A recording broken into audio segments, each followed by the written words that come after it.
The government. They're here to protect us, maintain us, and to keep us under control. Even if that means keeping secrets from us. They'll say it's for our own good and that there's nothing to worry about. But when someone gets too close to finding out what these secrets have to hide, they're shut down within minutes. These secrets are most commonly known as government conspiracies. There are many of these conspiracies out there, and the only way of knowing about them are through the people around us.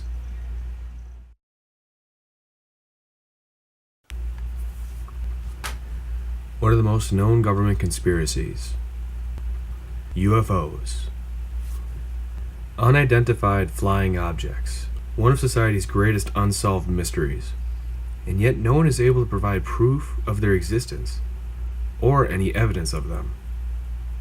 Yet, we have theories and information all over the internet about them. This is what led to its conspiracy.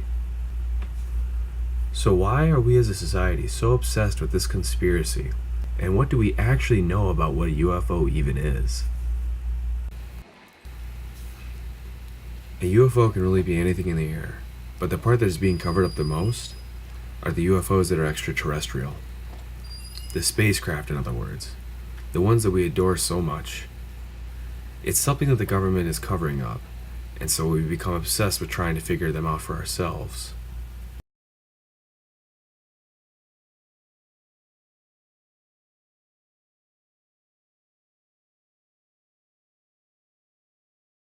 UFOs have been seen in many different shapes and sizes, ranging from 1 foot to 300 feet. They have also been seen in different kinds as well, most commonly flying saucers.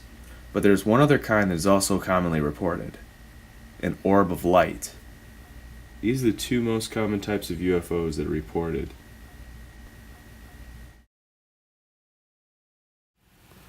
Sightings of these UFOs are the most common way people have been able to find information before these crafts.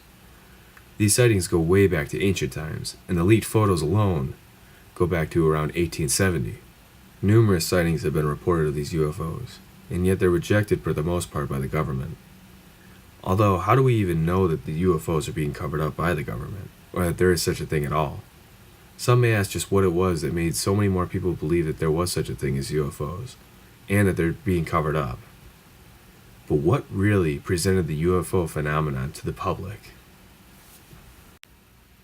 There were two main events that led to the start of this UFO phenomenon.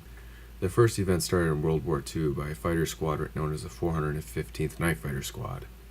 They saw UFOs in the air along with them, and didn't know what to make of them. They later told other people about what they saw when they got back from their missions. Basically, anyone who would ask would get an answer. This would later grow suspicions about these unidentified flying objects. More and more people became curious as to why they would hear so much about these spacecraft from others around them, but when it came time to find the research or evidence for them, it was all covered up, most likely by the government. Throughout the years, it became apparent that reported UFO sightings had a tendency to increase during times of human conflict. This explained why the 415th were the first to finally see these spacecraft in the sky along with them during the heat of battle.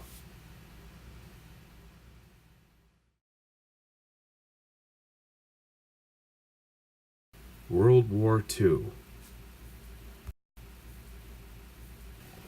The first world war to ever take the fight to the sky. Nations fought each other in the air, hundreds of planes. But were they the only ones up there? Pilots shared the air with these unidentified flying objects.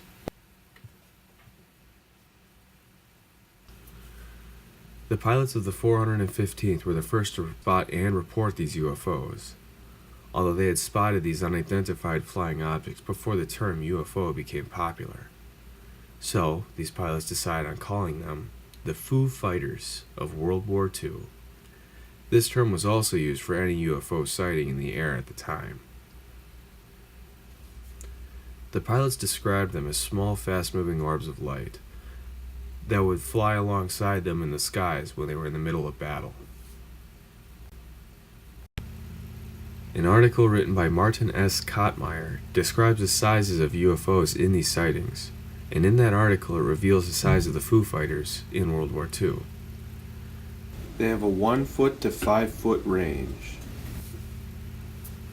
These Foo Fighters confused the pilots because they had never seen anything like them before.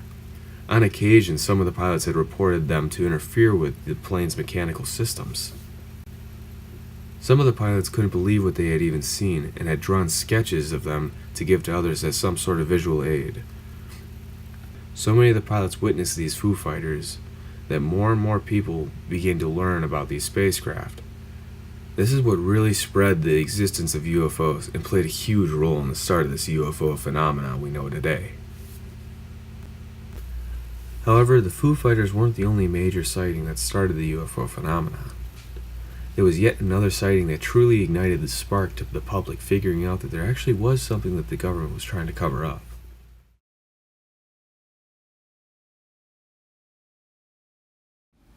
A giant flying saucer came and crashed into a desert just 30 miles north of Roswell, New Mexico. As the UFO crashed, a local rancher by the name of William Mac Brazel had reported he'd seen, in his words, one of them flying saucers.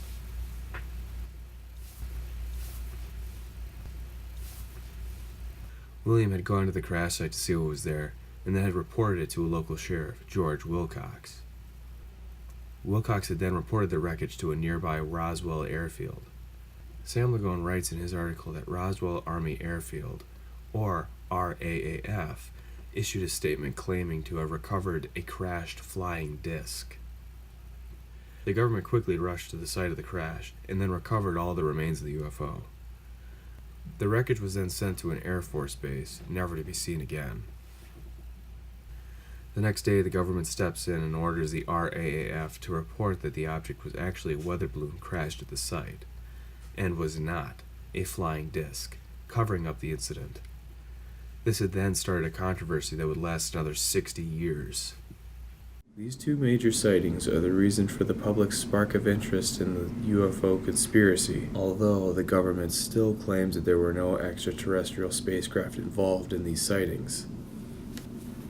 There have been multiple sightings since the Foo Fighters and the Roswell Crash. However, these sightings still weren't enough for the public.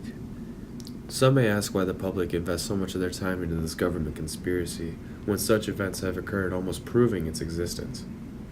People spend so much time into this conspiracy for reasons far beyond the conspiracy itself. People aren't just trying to find answers. People in the modern day society don't trust the government, and they're trying to take chances to prove the government untrustworthy. This goes for more conspiracies than just the UFO conspiracy. People invest their time into these to prove them wrong, to prove the government wrong. But what if the people who invest their time into these conspiracies proved themselves correct and proved the government wrong? What would happen then?